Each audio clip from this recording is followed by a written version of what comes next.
see here. The Green Bay Packers. And, one other team. Oh, that's what I got to do. Baller Award, Julio Jones. 300 yards. Letting you know he ain't done. Making you forget all about Roddy White for now. But, yep, he is back.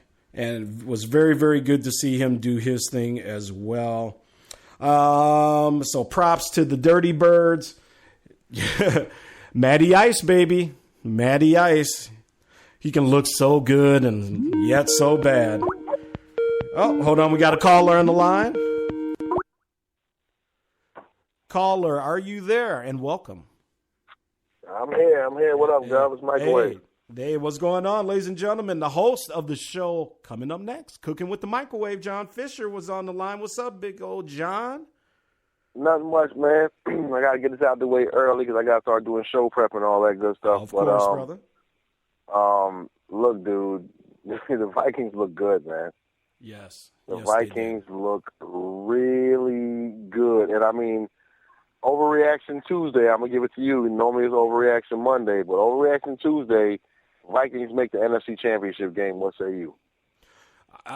Right now, how the hell can I argue against you, bro? I mean, honestly, this defense is phenomenal. You know, the offense doing just enough right now, and I'm hoping they can actually start getting a little bit better here as the season kind of goes along. So let's say that happens. I mean, as of right now, you know, we got the Eagles, obviously your team coming up here in a couple weeks, I think. You know, there's games out there, obviously, that, you know, are going to be roadblocks and stuff. But I totally agree with you, Fish. As of right now, it's the Vikings representing the NFC. I mean, when you really got to look at it, the NFC, to me, has totally, like, I guess in a word, shape-shifted, Gov. We all thought that Carolina was going to be back. Right, we thought that they weren't going to suffer the Super Bowl hangover. As of right now, you know, I wouldn't push the panic button, but we're damn near close to it as far as Carolina goes. Arizona, they don't look very good. You know, L.A., they look way better than we thought they would. Philly looks way better than anybody thought they would. So, like, the NFC, to me, is kind of like shape-shifted a little bit to where you really don't know who's going to win this division. No, man, you're absolutely right. Exactly. And like you said, you know, now you got L.A. up in here, surprising everybody and doing all kinds of things. You know, I mean, who would expect the Rams to be 3-1 of all teams? I mean, come on. You know, all the stuff they were going through, the hard knocks, the quarterback issues, you know, the golf mistake at this point. Or the Raiders, exactly. Yeah, talk a little bit about that AFC for a quick minute, man. You know, we got the Raiders. You know, you still got that Denver defense out there, man. Who you liking on the AFC side, boss? Look, man, it's hard to tell. You know, look, obviously we can't doubt New England. Right. Tom Brady's going to come back with a chip on his shoulder.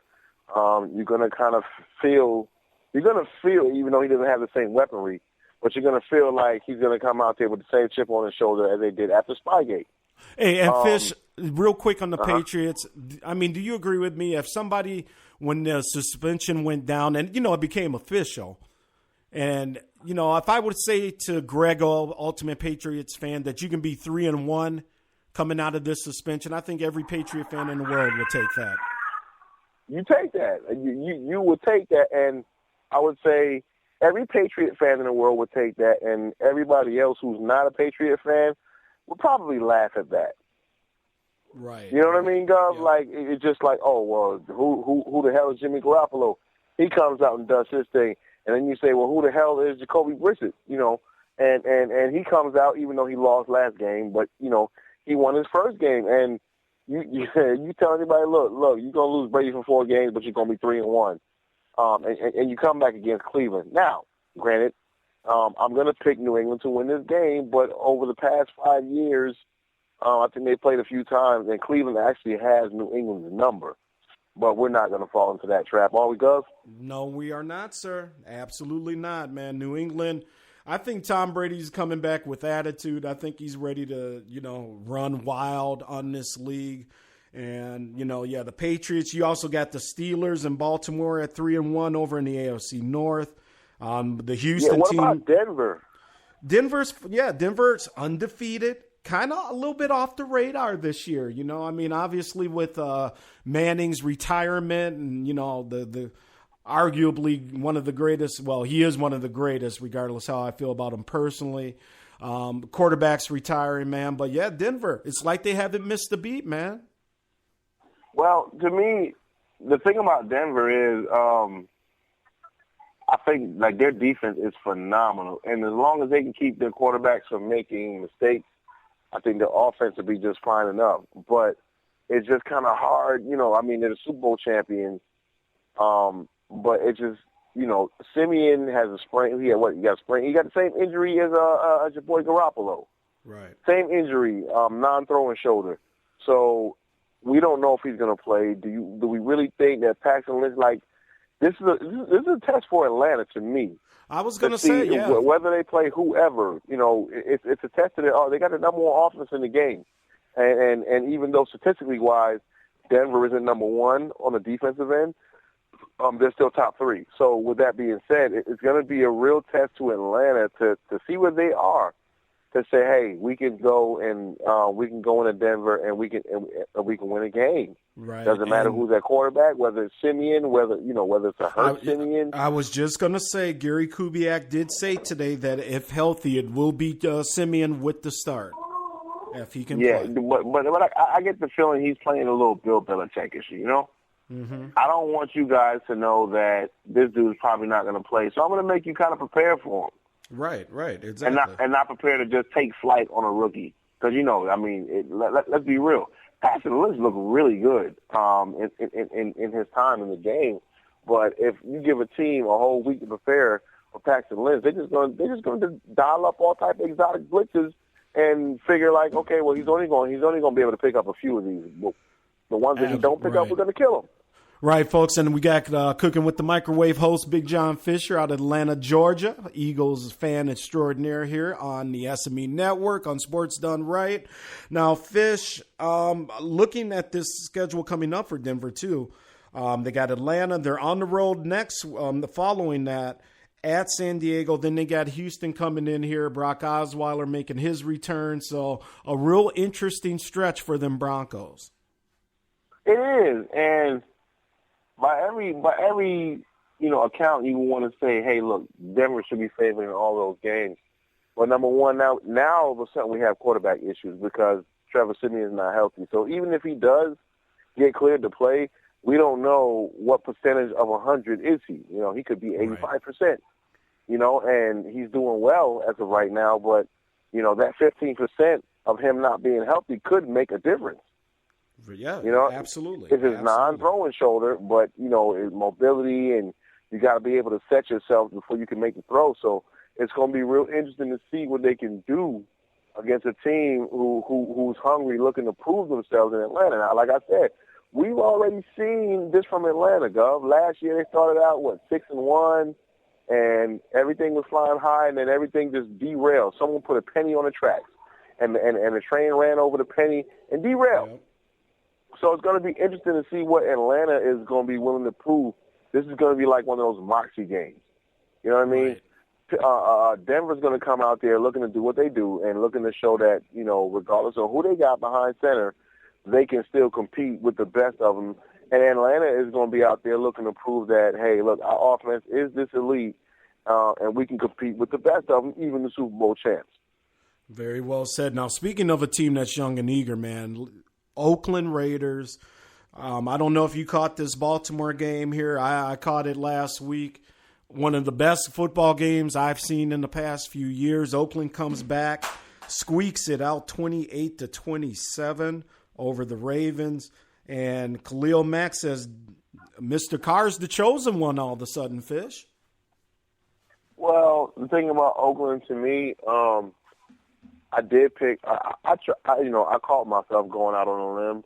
I picked Oakland to win this division, but I didn't really see it early in the season. Especially with the loss to Atlanta.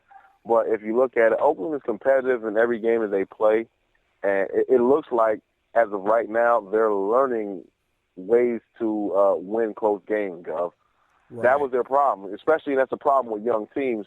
A lot of times Always young teams can yeah. have talent, but they just don't know how to close games and don't know how to win games. But it looks like Oakland is starting to figure it out. They got veterans on that team. Crabtree is balling out for them. You got Amari Cooper we know out Cooper's there. Gonna do it. Exactly.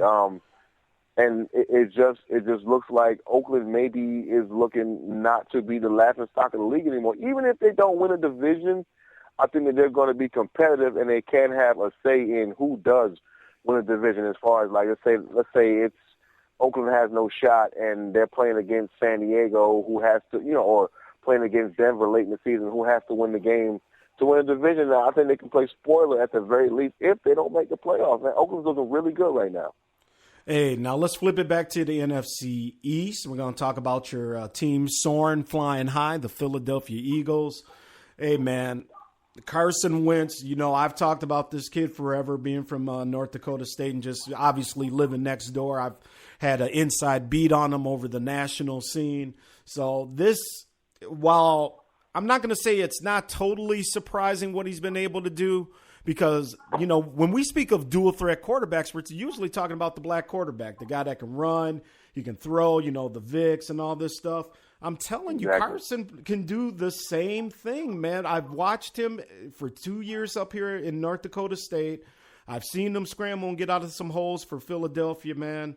And,